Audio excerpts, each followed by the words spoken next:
Cruz.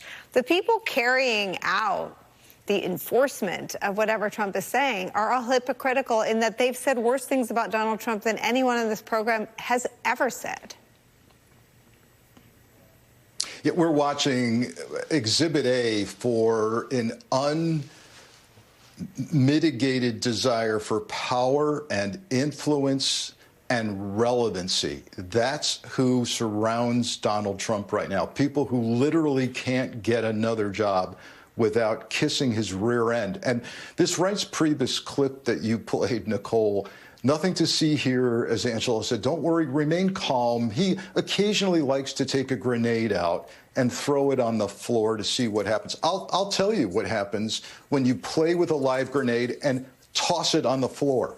Eventually, it explodes. And the only question for us is whether it's going to explode back on Trump or explode and hurt the rest of us. And my money's on both, by the way. People are going to get hurt, and eventually it will blow back on Trump. And then, you know, with regard to this statement, which again, we shall not believe Reince Priebus when he says, don't worry, that someone who saves his country cannot violate a law.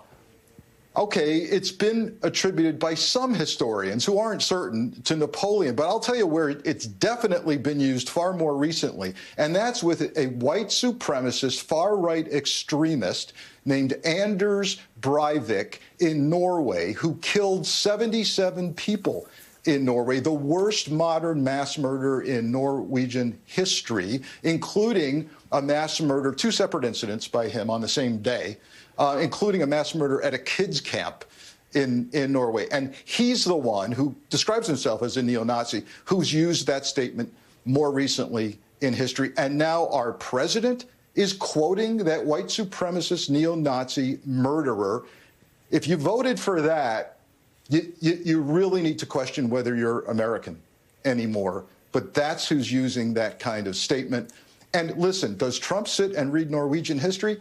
Hell no. Someone is handing him this story, this quote, and we need to figure out who keeps spoon-feeding him the white supremacy, white terrorist philosophy. Frank, I need you to say more about why you believe it isn't emanating from Trump himself, who told the Proud Boys to, quote, stand back and stand by. I think he's getting instructions. Look, this is a guy, by all descriptions, doesn't read. The intelligence briefers from his past administration at CIA, FBI, they told all of us he can't read. We have to show him pictures of the morning PDB. He's not interested in history. There's a more recent report where he loves watching gorillas fight on animal programs all day. This guy's not reading history. Someone is feeding him this stuff, and whether it's Elon Musk or Steve Bannon or Miller or all of them, I don't know. But this is a man who's being wound up and let go by other people. One of the institutions